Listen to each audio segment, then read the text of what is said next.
Beds every day. Well, welcome everybody. Went to bed. Wow. Another exciting day. That was Arizona.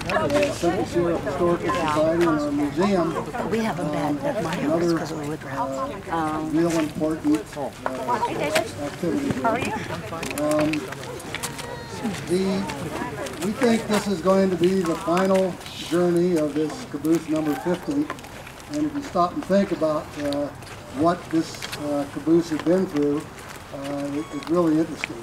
Of course, going up and down the San Joaquin Canyon itself for that many years, I just wish we had video of what the ground looked like and what the people looked like in those days. Then this Caboose sat on the Ball Ranch for years and years and years as kind of an office, and it was kind of a not a real wonderful way to treat a caboose, but that's the way it was. And fortunately, they kept it there a long time. And then in 2000, the Ball Ranch donated the caboose to the Historical Society. And it became kind of the focal point for the society. We were having trouble getting going. Of course, we didn't have a museum. We had nothing really going on. And this caboose became the focal point and the jumping off spot for the society to keep going. In fact, when we designed this building here, we had originally tried to design it to look like a caboose. And of course, we couldn't do it because it was going to be too high, and government regulations said you couldn't build it too high. So anyway, it became the focal point. In about 2004, the Brooks got going, and to restore that, we started raising money, doing lots of things to pay for this restoration. It's fascinating. We talk about what the caboose went through going up and down the rails for so many years, but if you saw what this caboose looked like in 2005, 2006, you'd had a tear in your eye because it wasn't much. It was completely torn apart by Brooks and the volunteers, and it looked like, uh-oh, we're in trouble. But as you can see, there was a method to their madness, and this caboose is back into its full glory of what it looked like 100 years ago. One little side note is I get a kick out of people saying, boy, that happened really quick. and I'm thinking, huh? And several projects that we've had around here, including the whole museum itself, people now say, boy, you guys did that quick.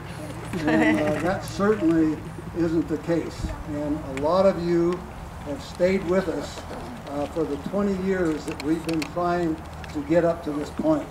And this is just another exciting benchmark in our history. As always, though, this project, the museum, the donkey, whatever we have going, the powerhouse, would not be possible with all of you, members, donors, volunteers. All of you made this possible. Sure, there was a few, and you'll see the list right here of folks that did direct hands-on, but if it wasn't for all the support, this wouldn't be possible, and the museum wouldn't be possible. Your donations, your volunteerism, and just being here today is wonderful. It helps us keep going, rejuvenates us, and don't look at your watch, honey. Time's up. She says I talk too much, and I don't think I talk enough. Right on. Really though, and there's just no way I can say it. I could keep on saying it, but the bottom line is that it's all of you that have made this possible. However, the guy that took over when he first saw this caboose was really the glue that made this happen. And he started off and he struggled and tried to get some help. And then he started getting a few folks interested, and it took off. And I'll let him talk a little bit about that. But I want to say one thing, what this caboose went through to look like this from what it looked like when we got it is very fascinating. And Brooks has a bunch of pictures. It's going to be on our website here in the near future when we figure out how to condense it and get them ready. And he says, I have 257 photographs, and he thinks that's a lot. And any of you that have grandkids and little tiny grandkids know that 257 pictures doesn't even cover one weekend.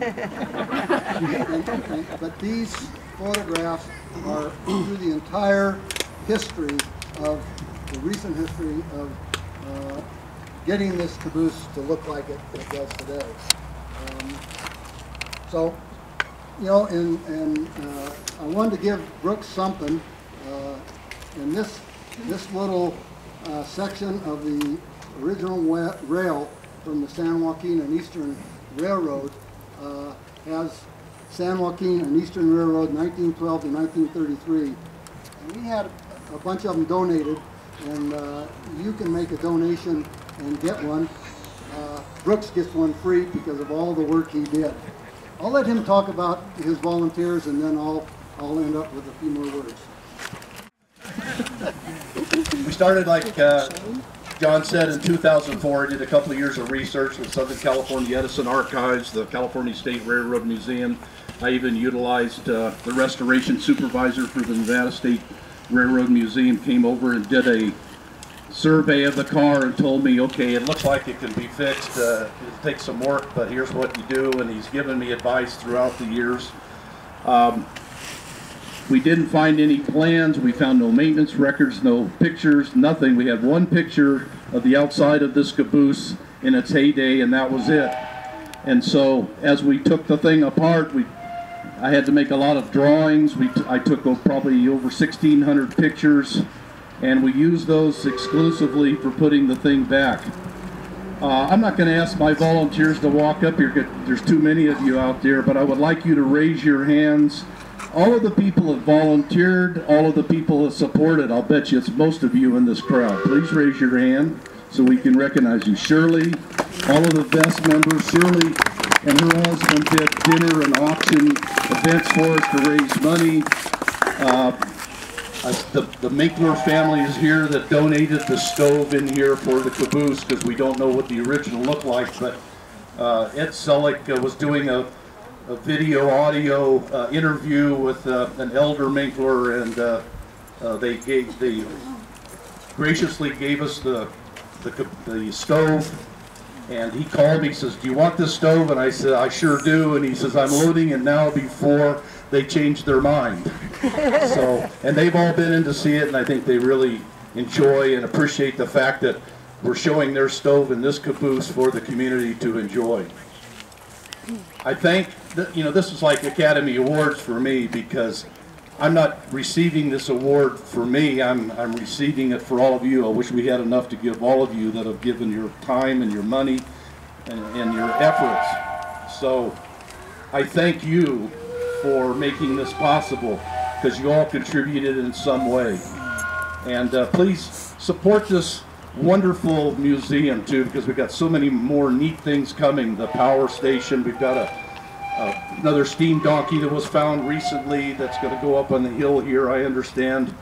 And so we hope that you'll enjoy this caboose and all of the things that are here.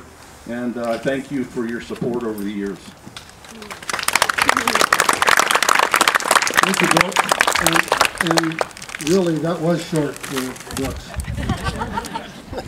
And for me, too.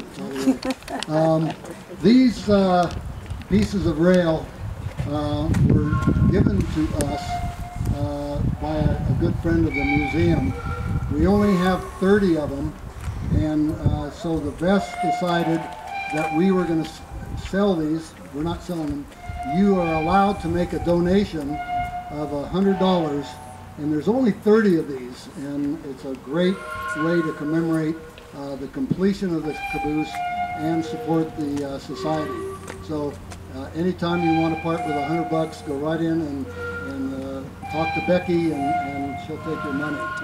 I hope you look around. The powerhouse is open, but you can't go inside of it too much because it's now being put together. We have all the generating equipment and everything else, and it's going to be up and running in the not too distant future. It's quite a challenge getting that thing back together, as you can imagine. It was originally built in 1896, operated for years, and so we're really proud of that also. So anyway, thank you very much for coming. Just as soon as we get done here, go down and get some ice cream. There's lots of it, and everybody should get at least 2 helpings. So thank you all for coming. Thank you for your support.